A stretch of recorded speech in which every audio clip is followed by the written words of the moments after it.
ಸುದೀಪ್ ಮತ್ತು ದರ್ಶನ್ ಒಂದು ಕಾಲದ ಕುಚುಕು ಗೆಳೆಯರು. ಅದೇನೋ ಮನಸ್ತಾಪದಿಂದಾಗಿ ಇಬ್ರು ಬೇರೆ ಬೇರೆಯಾದ್ರು. ದರ್ಶನ್ ಅವರು ಕಿಚ್ಚನ ಬಗ್ಗೆ ನಾವಿಬ್ರು ಗೆಳೆಯರಲ್ಲ ಅಂತ ಹೇಳಿದ್ರು. ಕಿಚ್ಚ ಮಾತ್ರ ಎಲ್ಲೂ ಡಿ ಬಾಸ್ ಬಗ್ಗೆ ಆವೇಶವಾಗಿ ಮಾತನಾಡಿಲ್ಲ. ಹೋದಲ್ಲಿ ಬಂದಲ್ಲಿ ದರ್ಶನ್ ಅವರ ಬಗ್ಗೆ ಕೇಳಿದ್ರೆ ಸರಿಯಾಗಿ ಉತ್ತರಿಸ್ತಾ ಬಂದಿದ್ದಾರೆ. ಆದರೆ ಡಿ ಬಾಸ್ ಮಾತ್ರ ಕಿಚ್ಚ ಅಂದ್ರೆ ಸಾಕು ಕಿಡಿಕಿಡಿ ಕೆಂಡದಂತಾಗ್ತಾರೆ. ಏಕೆ ಏನು ಅಂದ್ರೆ ಅದಕ್ಕೆ ಉತ್ತರವಿಲ್ಲ.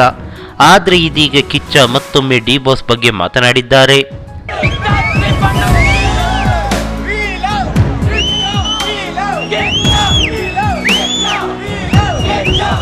ಹೌದು, ಕೋಟಿಗೊಬ್ಬ 3 ಸಂದರ್ಶನದಲ್ಲಿ ಡಿ ಬಾಸ್ ಬಗ್ಗೆ ಕಿಚ್ಚ ಮಾತನಾಡಿದ್ದಾರೆ. ಕಿಚ್ಚನಿಗೆ ಕೋಲ್ಡ್ ಅಂದ್ರೆ ಆಗಲ್ವಂತೆ.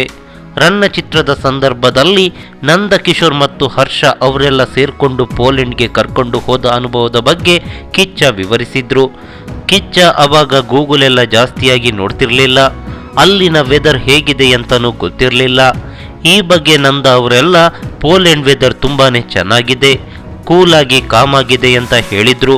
ಮೊದಲೇ ಕಿಚ್ಚನಿಗೆ ಕೋಲ್ಡ್ ಅಂದ್ರೆ ಅಲರ್ಜಿ ಆಗಿರೋದ್ರಿಂದ ಹೌದಾ ಪಕ್ಕನ ಗ್ಯಾರಂಟಿನಾ ಅಂತ ಮತ್ತೆ ಮತ್ತೆ ಕನ್ಫರ್ಮ್ ಮಾಡಿಕೊಂಡ್ರು.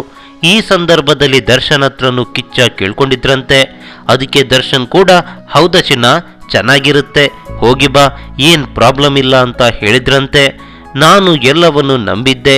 ಅಲ್ಲಿ ನೋಡಿದ್ರೆ ಏನ್ ಚಳಿ, -ಡಿಗ್ರಿ. ಅತ್ತ ರಚಿತಾ ಅವರನ್ನು ನೋಡಿದ್ರೆ ಚಿಕ್ಕ ಚಿಕ್ಕ ಬಟ್ಟೆ ತೊಟ್ಟು ಆರಾಮಾಗಿ ನಿಂತಿದ್ದಾರೆ. ಅವರ ಮುಂದೆ ನಾನು ಚಳಿ ಚಳಿ ಅಂದ್ರೆ ಮರ್ಯಾದೆ ಹೋಗಿಬಿಡುತ್ತೆ ಅಂತ ಕಂಟ್ರೋಲ್ ಮಾಡಿದೆ ಎಂದು ಕಿಚ್ಚ ಸಂದರ್ಶನವೊಂದರಲ್ಲಿ ಹೇಳಿದ್ದಾರೆ.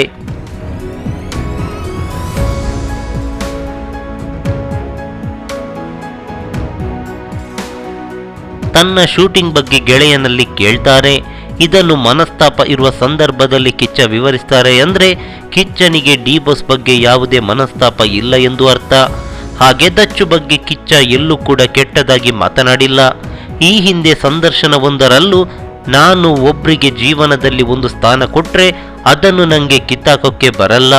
ನಾನು ಒಬ್ರಿಗೆ ಒಂದು ಜಾಗ ಕೊಟ್ಟಿದ್ದೀನಿ ಅಂದ್ರೆ ಅವರು ನನ್ನ ಜೊತೆಗಿರಬೇಕು ಅಂತಲ್ಲ, ನಾನು ಬದುಕಿರುವವರೆಗೂ ಅವರಿಗೆ ಆ ಜಾಗ ಕೊಟ್ಟಿರ್ತೀನಿ ಎಂದು ದರ್ಶನ್ ಅವರ ಮೇಲೆ ಕಿಚ್ಚ ಇಟ್ಟಿರುವ ಪ್ರೀತಿಯ ಬಗ್ಗೆ ಹೇಳಿದ್ರು.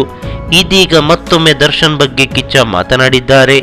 ಆದಷ್ಟು ಬೇಗ ದಚ್ಚು ಕಿಚ್ಚ ಒಂದಾಗ್ಲಿ, ಜೊತೆಗೆ ಸಿನಿಮಾ ಮಾಡ್ಲಿ ಎನ್ನುವುದೇ ನಮ್ಮ ಆಶಯ. ನಮಸ್ಕಾರ.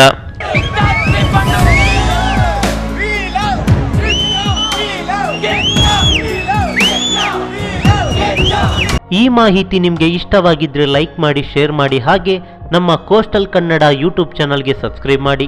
ನಮ್ಮ ಹೆಚ್ಚಿನ ಅಪ್ಡೇಟ್ಸ್ಗಳಿಗಾಗಿ ಕೋಸ್ಟಲ್ ನೆಟ್ವರ್ಕ್ ಇನ್ಸ್ಟಾಗ್ರಾಮ್ ಪೇಜ್ ಹಾಗೆ ಫೇಸ್ಬುಕ್ ಪೇಜ್ಗೆ ವಿಸಿಟ್ ಮಾಡಿ. ಧನ್ಯವಾದಗಳು.